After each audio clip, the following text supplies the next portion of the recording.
La haute autorité a essayé de comparer le niveau de risque et qu'en fait, si les téléphones étrangers sont acceptés sur la plateforme, le risque est très élevé. Donc c'est la même règle que la plateforme du pôle écolo en fait. Ouais. C'est pas plus compliqué que ça. Et sur le droit de vote à 16 ans, c'est abaissé parce que c'est le socle commun et que le socle commun, qui a été construit encore une fois par 13 partis politiques et 7 candidats, déclare le droit de vote à 16 ans. Sur la question de Mélenchon, parce que c'est lui dont on parlait, j'imagine, pour le mouvement populaire. Pardon ? On n'a pas dit son nom.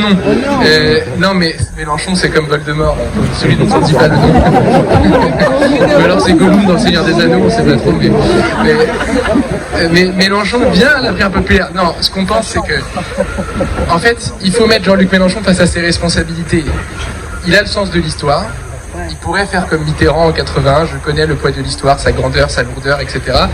Si Mélenchon comprend le sens de l'histoire, il ne peut pas accepter de rester dans les livrets scolaires pendant 2 siècles comme le responsable de l'échec de la bifurcation écologique et sociale en 2022. Et c'est ce qui risque de se passer. Et donc nous, on le lui dira droit dans les yeux. Aujourd'hui, il y a un processus qui vous propose de gagner ensemble, dans lequel vous pouvez devenir président de la Constituante, président de l'Assemblée, ministre, rejoindre une aventure collective, ce que vous voulez. On a le rapport de force, peut-être pas, on souhaite l'avoir parce que c'est un langage qu'il comprend et que la France Insoumise comprend. C'est dommage, nous on vient pas de là, mais on apprend à parler ce langage, c'est un langage qu'il faut parler, le rapport de force. Aujourd'hui, il y a 72 000 inscrits sur la plateforme pour un processus qui n'a pas eu un seul média télé. Ils n'ont pas 300 000, ils ont 237 000 sur un processus qui a fait une 20 heures de TF1. 72, 237, il nous reste 6 semaines, c'est grâce à vous qu'on va passer à 237, parce qu'on va passer à 237. Et donc c'est comment est-ce qu'on discute ensuite avec Jean-Luc Mélenchon pour le lui dire. Là, il y a un processus qui reprend une partie des valeurs. La France Insoumise a été extrêmement impliquée sur le socle commun. C'est probablement, je ne trahis pas de secret, le parti qui s'est le plus bougé dans la rédaction du socle commun. Tout le monde a travaillé, tout le monde a validé. Mais la France Insoumise vraiment a mouillé le maillot pour construire ce socle commun. Aucune des mesures du socle est incompatible avec l'avenir en commun. Aucune. Jean-Luc Mélenchon lui-même avait dit dans une émission de télé de sa campagne, dont j'ai oublié le nom, avec Mathilde Dimmer, qui est directrice générale de la Primaire populaire, au mois de décembre, je viendrai au socle commun et je participerai à tout ce que la Primaire populaire propose jusqu'au jour de l'élection. Ce qu'on espère, c'est qu'encore une fois, le 11 octobre, il va se passer beaucoup de choses d'ici le 11 octobre. Jean-Luc fera partie des 5 hommes les plus plébiscités. On lui posera la question. Ça dépend en interne, comment est-ce que les insoumis qui sont nombreux, comme vous chez les écolos, ils sont nombreux et nombreuses à dire au cadre insoumis, il faut accepter ce processus. On espère que le 11 octobre, il répondra oui par responsabilité. Et s'il répond non, dans ce cas, il faudra aller jouer le jeu de l'affrontement au premier tour et le battre avec la personne qui porte le drapeau de la plus populaire. Mais c'est pas ce qu'on souhaite. Ce qu'on souhaite, c'est que le 11 octobre, ils disent oui et qu'ils rejoignent cette équipe. Parce qu'on a besoin de ce qu'il représente, de ce qu'il incarne et de ce qu'il prenne aussi au niveau des valeurs et des principes. La dernière question, c'est... Si, j'ai répondu.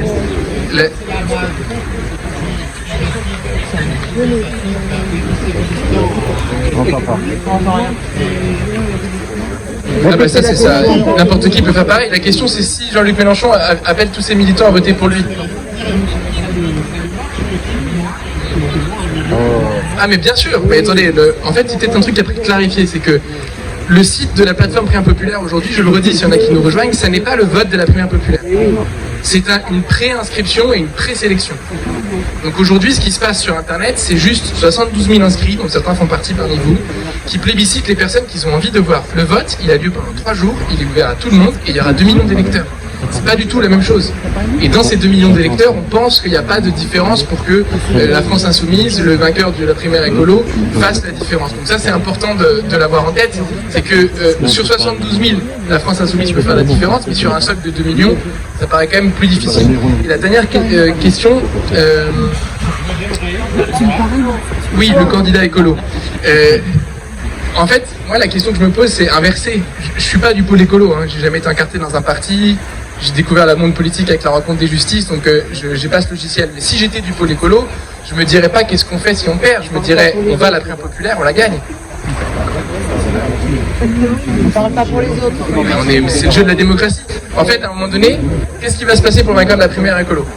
Il a 2 possibilités. Soit il va à la primaire populaire, il essaye de la gagner dans l'hypothèse où il la perd, soit il va perdre à la présidentielle, il fait perdre tout le monde avec lui, et il déroule un tapis rouge aux 3 droites, libérales, identitaires, conservatrices, soit il prend le risque de perdre à la primaire populaire, mais au moins en faisant gagner quelqu'un qui peut gagner la présidentielle.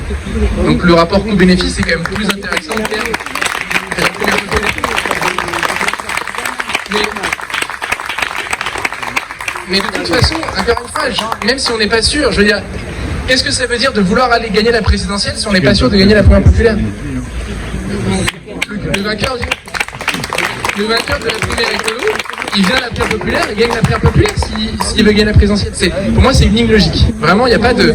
Et le but, c'est qu'on est un instrument de propulsion du vainqueur de la primaire écolo, comme des autres, mais que chacun joue le jeu. Entre le premier tour, qui est un espace à haut risque, vu la malhonnêteté de nos adversaires aujourd'hui, les vrais adversaires, je parle, le bloc capitaliste et le bloc identitaire, alors que si ça se fait en famille, en quelque sorte, les risques sont réduits. D'abord, je veux dire que cette initiative est magnifique parce qu'elle est belle et désintéressée. Donc c'est rare en politique d'être désintéressé, donc bravo. Ma seconde remarque, c'est de dire que c'est assez gonflé de demander, pour espérer être crédible, qu'on vous demande d'avoir 2 millions de participants. Parce que nous, primaire écolo, si on en a 70 000, ça sera un miracle. Donc je suis assez surpris qu'on puisse vous demander d'avoir une telle participation pour démontrer votre crédibilité. Votre crédibilité, vous l'avez démontrée en existant. Et troisièmement, pour être très clair, on est entre amis, on se dit les choses. Je représente l'écologie centriste en France et j'observe que la primaire populaire souhaite que je participe à vos votes et débats. Sam Donc, oui. Donc, je représente l'écologie centriste en France et vous me demandez de participer à votre primaire populaire. Donc, il me semblait que votre écosystème est de gauche, il est éminemment respectable, mais quelle est la compatibilité entre un candidat comme moi, qui suis clairement centriste, et la primaire populaire, qui a peut-être un écosystème politique un peu différent de celui auquel j'aspire. Et donc, voilà ma question. Merci Jean-Marc. Donc effectivement, les partis qui ont activement co-rédigé le socle commun peuvent avoir un candidat ou une candidate sur la plateforme tout de suite, de parrainage, sans passer par les 500 de présélection. C'est totalement transparent sur le site, c'est le cas de Pierre Larouturou qui est là pour Nouvelle Donne, c'est le cas de Anne Hidalgo, Arnaud Montebourg, Sandrine Rousseau, Éric Piolle et Yannick Jadot qui ont participé eux-mêmes activement à la rédaction du socle, et c'est le cas de Fabien Roussel et de Jean-Luc Mélenchon qui sont là pour le PC et pour LFI. Aujourd'hui, Cap Écologie n'a pas encore pris la décision de dire « Nous avons, en tant que parti Cap Écologie, rédigé le socle commun pour Jean-Marc Governatori ». Il suffirait que Cap Écologie nous dise « Nous avons participé au socle commun pour que Jean-Marc Governatori soit sur la plateforme » et tu apparaîtrais sur la plateforme. Pourquoi est-ce qu'on souhaite que tu sois sur la plateforme? Parce que on pense que la primaire écolo est complémentaire avec la primaire populaire. On ne peut pas imaginer qu'on va venir être la suite logique d'une dynamique de rassemblement et de victoire après la désignation du pôle écolo, sachant qu'il n'y a que 4 candidats sur 5 du pôle écolo sur la plateforme, puisque les 4 autres de tes concurrents sont aujourd'hui sur la plateforme. Sur l'histoire de centriste gauche, sincèrement, je ne veux pas faire de la langue de bois sur le fait qu'on ne croit plus au clivage droite-gauche, mais je vais quand même vous dire un peu quand même. Quand on regarde au plus près les sondages, les études qui ont été faites auprès des écosystèmes qu'on a rassemblés, du mouvement social, des 5 mouvements populaires dont j'ai parlé tout à l'heure, féministes, antiracistes, social, climat et gilets jaunes. Le clivage droite-gauche, il a beaucoup déçu parce que dans ces écosystèmes, il y a des choses qui ont dégoûté une grande partie des gens de la gauche libérale, la gauche qui a eu Macron à l'Élysée, la gauche qui a produit Macron comme ministre, la gauche qui a propulsé Macron président de la République. Et puis il y a des gens qui ont été dégoûtés aussi par une gauche identitaire, une gauche qui se rétracte, une gauche républicaniste qui érige Marianne comme un facteur d'exclusion et pas une factrice d'inclusion. À l'inverse, dans ces écosystèmes, il y a des gens qui retrouvent dans des choses qui sont prétendument de droite des dynamiques qui les intéressent. L'entrepreneuriat, l'innovation, les terroirs, la tradition du local, la proximité. Et donc, pour tous ces gens, parler de droite-gauche, ça leur rappelle la vieille soupe qu'on leur a vendue. Et donc, c'est pour ça qu'on n'a pas fait le choix de parler de primaire de la gauche. On n'a pas fait le choix de parler d'union de la gauche non plus. On fait un rassemblement sur des valeurs qui sont transparentes. Il y a 10 points du socle commun. Si on interprète que sur le clivage droite-gauche, le socle commun, il est plutôt à gauche, je suis d'accord. Mais il y a une autre façon de le voir, c'est de se dire, est-ce que vous êtes d'accord ou non avec ces 10 mesures? Or, Cap Écologie, qui est ta force politique, a participé à rédiger ce socle commun et a donné le saut de la compatibilité en disant « Nous, ce socle commun, c'est compatible, on serait député demain, on pourrait voter ce socle commun. » Ouais. Merci Samuel, c'est très clair. Je crois qu'il y a un représentant des... Est-ce qu'il y a d'autres... Oui, je t'en prie. Bonjour Léa, moi en fait j'habite à Bruxelles et en fait il y a des Français qui habitent à l'étranger et qui n'ont pas de numéro de téléphone français, qui n'ont plus de numéro de téléphone français. Qu'est-ce que vous proposez pour ces gens-là? Et en fait, moi, je voulais aussi rajouter un peu, parce que moi, je suis très enthousiaste dans cette primaire populaire, parce qu'elle a beaucoup de critiques et tout. Et je pense que c'est hyper important de le dire, c'est que j'ai aussi plein de potes autour de moi qui sont pas engagés dans des partis et qui, pour la première fois, en parlent, vraiment font cet effort-là et qui sont extrêmement motivés. Donc je pense qu'il faut qu'on regarde un petit peu plus loin que juste nous. Et il y a vraiment un espoir en fait dans cette primaire populaire autour de nous. Donc essayons un peu de checker ça en dehors. Et je suis encartée chez Écolo, je crois, je vais voter à la primaire et j'ai vraiment très envie que l'écologie politique gagne demain.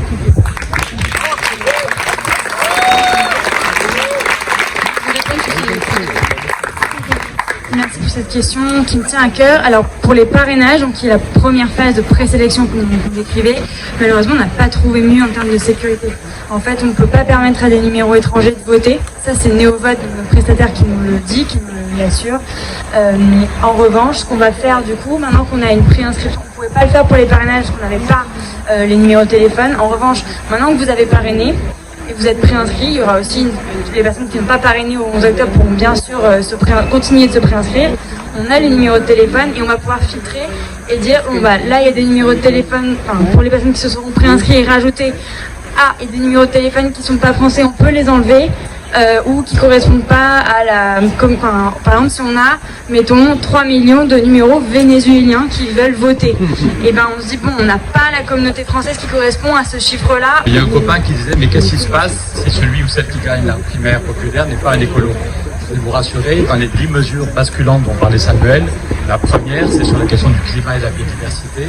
Et la première, c'est le vote intégral de toutes les propositions qui viennent de la Convention citoyenne. Si on gagne au mois d'avril prochain, et si on gagne l'initiative, ça veut dire que dès le mois de juillet prochain, dès le mois de juillet, quand on se retrouvera ici au mois d'août, on pourra faire la fête parce qu'on aura gagné la présidentielle, on aura gagné la législative et qu'on aura déjà voté la loi climat en entier. On aura déjà voté des mesures pour les étudiants. Et d'ailleurs, c'est pour ça qu'Arnaud Montebourg ne veut pas participer, soyons clairs. On est là pour soutenir notre adulte. Arnaud Montebourg demande qu'on enlève son visa de la primaire populaire. Il ne veut pas participer à la primaire populaire parce que c'est trop écolo pour lui. C'est son choix et on le respecte, mais on ne peut pas avoir... Voilà. Donc, à coup sûr, celui ou celle qui va gagner cette primaire sera quelqu'un qui porte le climat et la biodiversité et la démocratie. Il n'y a aucun doute là-dessus. Sur la question de la légitimité, on sait que c'est compliqué. On sait qu'avec le virus, les gens sont démoralisés. On sait qu'il y a moins de gens prévus pour la primaire des écolos, quelle que soit la qualité. C'est passionnant les débats depuis 2 jours, mais honnêtement, aujourd'hui, on a 15 000 inscrits pour la primaire des écolos. On espérait tous avoir plus de monde pour la primaire des écolos. On est à 72 000 pour la primaire populaire, mais ça va monter. Et effectivement, si Europe Écologie, si celui ou celle qui gagne la primaire des écolos dit, ben, j'y vais, j'y crois, et on va se rassembler avec la primaire populaire, on aura des débats sur France Télévisions, on a des contacts avec France Inter, on aura 2 grands débats sur France Télé et France Inter, il y aura du monde, et avant Noël, on aura plein de monde qui ira voter. Au minimum 600 000 ou 700 000. Donc je pense, honnêtement, je suis là par amitié, je suis très copain, ça fait 20 ans que je milite avec Éric Piolle, on monte la main dans la main avec les députés écolos à Bruxelles. Voilà, je ne comprendrai pas, honnêtement, il y a un choix clair à faire.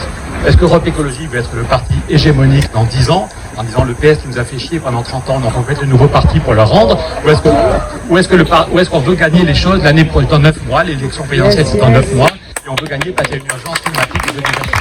Il y a un choix à faire. Je vais prendre encore 2 interventions, je pense. Il y a la représentante de Sandrine Rousseau, visiblement, qui voulait prendre la parole.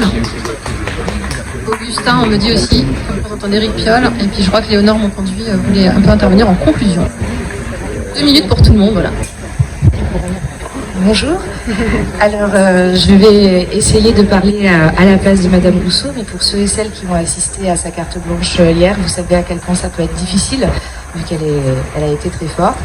Et moi déjà, je voulais vous remercier d'être là et remercier en fait cette initiative citoyenne.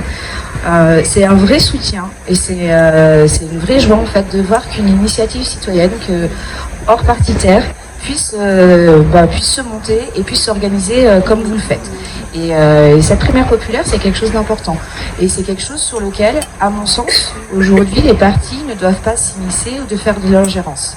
C'est pour ça que aujourd'hui, avec l'équipe de Sandrine Rousseau, on soutient fortement cette initiative et on vous encourage à la continuer.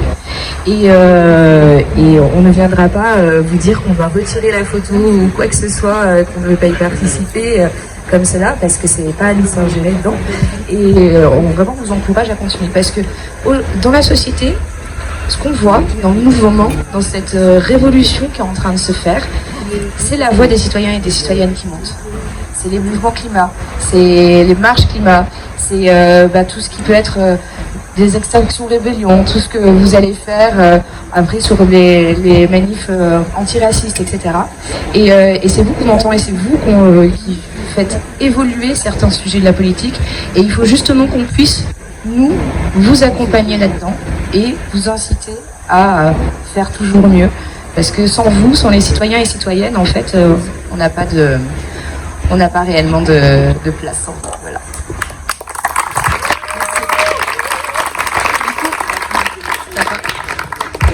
Bonjour, Augustin Agier, je coordonne avec Marine Tondelier la campagne d'Éric. Juste deux petits points très rapides. Le premier, moi j'étais représentant d'Éric dans le travail sur le socle commun, qui était vraiment passionnant, et ça pour le coup encore merci, parce que c'est le même groupe que la primaire populaire qui a fait ça.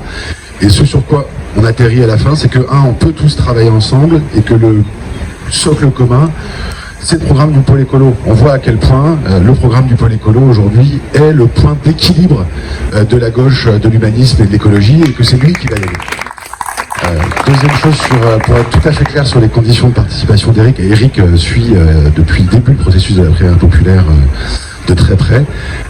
Ces conditions de participation, elles sont doubles et très simples, et il le dit, c'est les mêmes depuis longtemps.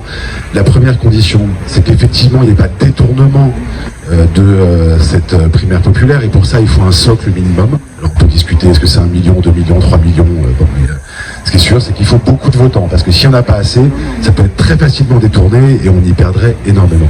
Et puis il y a une deuxième condition qui est l'engagement qu'il a pris, comme d'ailleurs les autres candidates et candidats à la primaire écolo.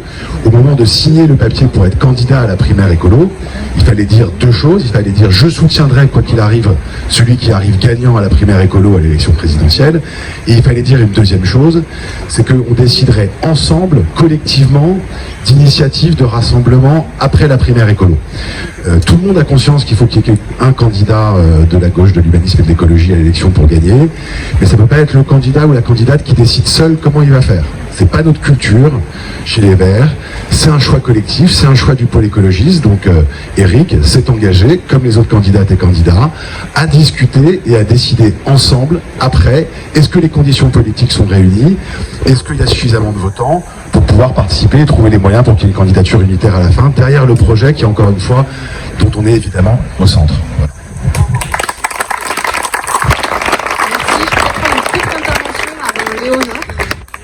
Quelqu'un très court du coup, 2 petites minutes. Bonjour à tous, je m'appelle Gildas Verret, je suis militant écolo depuis que j'ai 12 ans.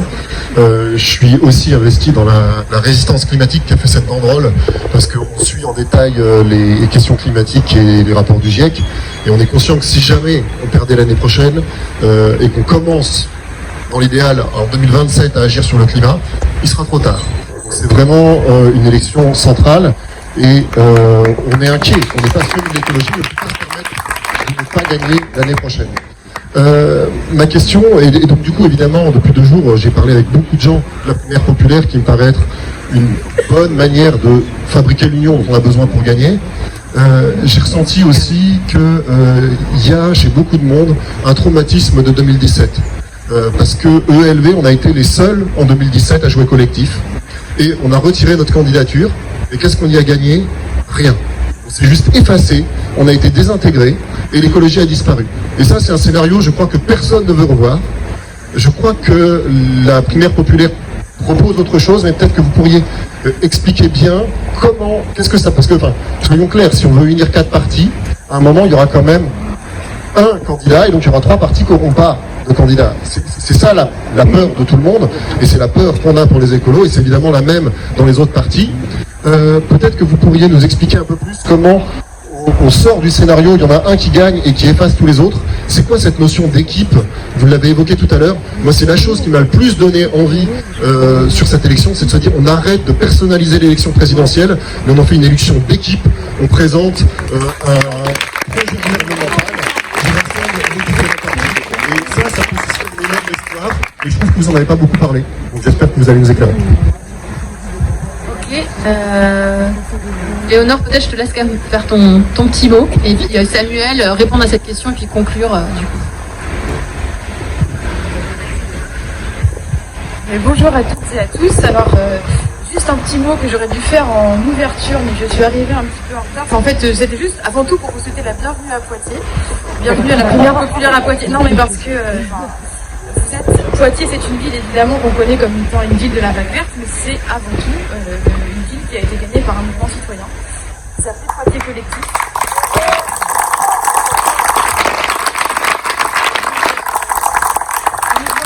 Dont on est plusieurs représentants d'ailleurs, au moins deux,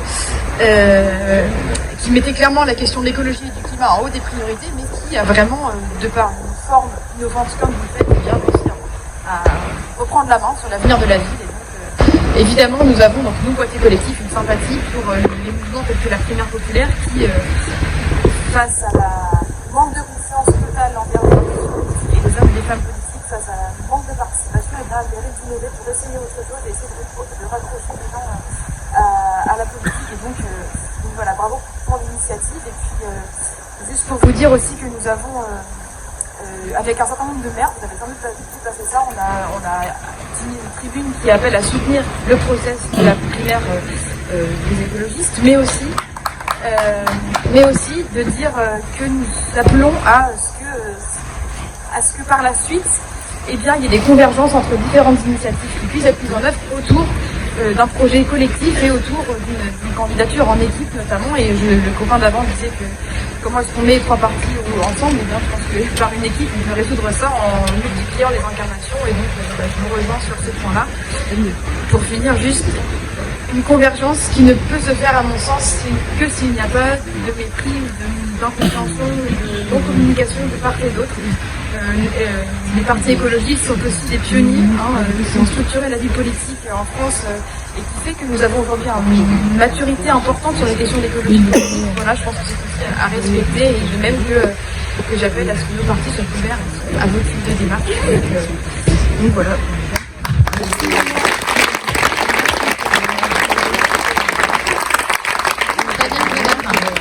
Élu en Haut-Rhin et qui était la tête de liste aux élections régionales. Merci Claire. Oui, j'avais une question parce qu'on sait aujourd'hui que les citoyens ont du mal à se déplacer au vote. 35% de vote en moyenne pour les élections régionales et que là, on est dans un processus qui peut apparaître encore comme de la tambouille pour les citoyens. Quel rôle, au-delà du mois de novembre, au mois de décembre, comment vous allez jouer un rôle dans les 6 mois là, qui vont nous rapprocher de l'élection présidentielle, parce qu'on sait qu'on doit être présent dans les quartiers populaires, on sait qu'on doit aller chercher les gens pour leur donner envie de voter, et quel rôle vous avez envie de jouer, vous pouvez jouer en complément des partis. Merci Fabien, une question qui est adressée non pas à moi, mais juste le relais. Donc ce que je vous propose, c'est de répondre aux dernières questions et puis d'arriver à la conclusion, puisqu'on avait vraiment envie de respecter le programme des JDE. Il y a plein de choses prévues à 11h, donc vraiment dans 2-3 minutes c'est fini. Et l'équipe de la Primaire Populaire restera ici autour de la tribune pour répondre à toutes les questions qui se posent encore. Merci en tout cas à vous. Ah oui, les bénévoles de la Primaire Populaire, est-ce que vous pouvez lever la main pour être identifiés s'il vous plaît? Voilà, donc c'est ces personnes-là qu'il faut aller torturer de questions.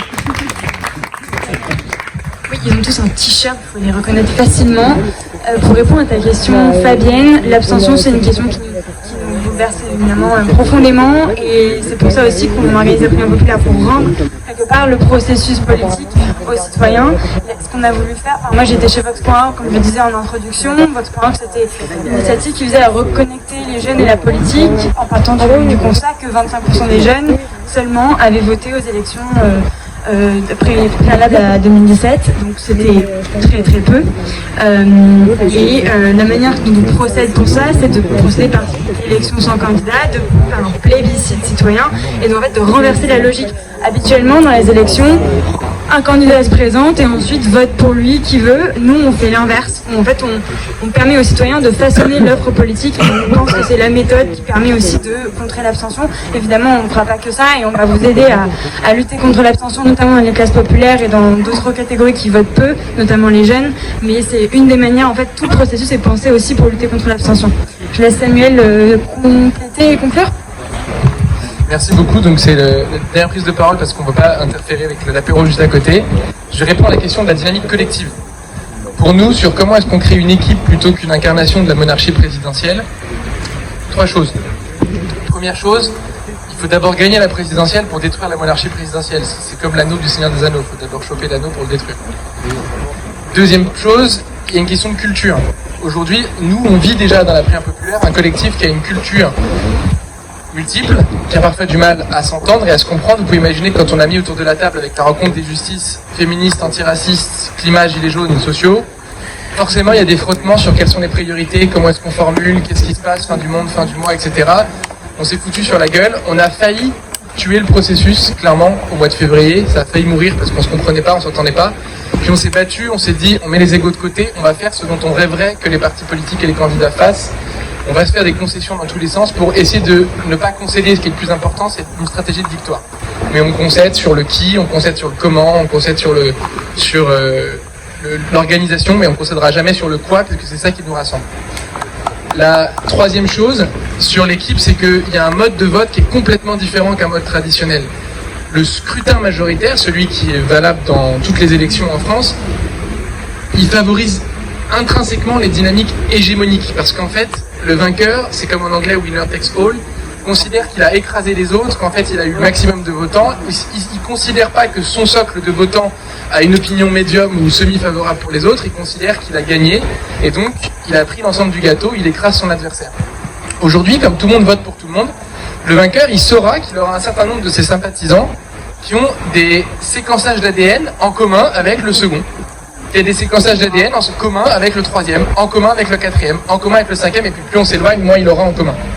Mais au moins, on espère que les 3, 4, 5, 6 premiers qui vont avoir un séquençage d'ADN très important en commun, parce qu'ils vont avoir un taux d'opinion qui sera forcément partagé, eh bien on espère qu'ils vont comprendre ça, que ça va créer le fait qu'ils travaillent vraiment ensemble, et qu'on n'a pas un vainqueur qui écrase les perdants, comme l'ont fait François Hollande et Benoît Hamon aux primaires précédentes, où en fait ils ont écrasé les tendances minoritaires et qui vont être capables de vivre ce pluralisme-là.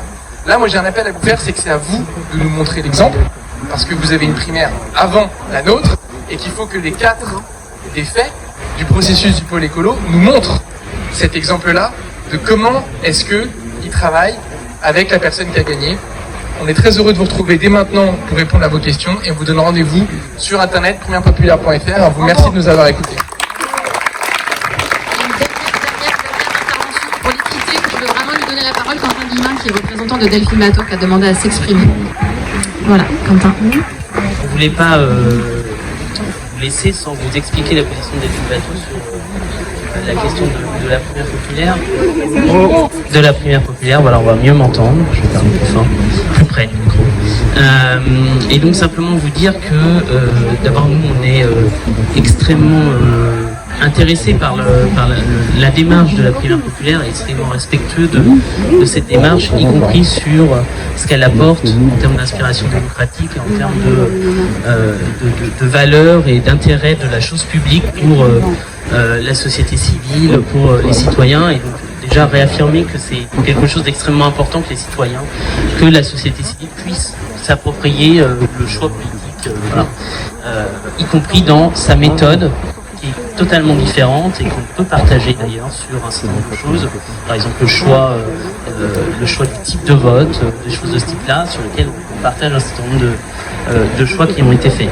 Pour autant, je mets un bémol malgré tout, nous ne souhaitons pas, et Delphine Bateau ne souhaite pas, participer à cette primaire pour une raison assez simple. C'est que nous pensons qu'il faut une candidature écologiste en 2022. Et que nous ne pouvons pas participer à un processus dans lequel nous n'avons pas la garantie qu'il en sorte une candidature écologiste. Et la réalité, c'est que quand on s'engage dans un processus de ce type-là, comme d'ailleurs la primaire des écologistes, on se doit de soutenir la personne qui en sort. Sinon c'est un processus qui n'a pas de sens. Voilà. Et donc voilà, c'était simplement pour vous dire ça, pour éviter que effectivement la position ne soit pas claire. Voilà, on préférait vous dire ces éléments-là, et je vous remercie de m'avoir donné la parole. Merci Quentin, merci à tous, merci aux militants écologistes qui ont rendu ce temps d'échange possible, et si vous voulez le poursuivre, c'est maintenant.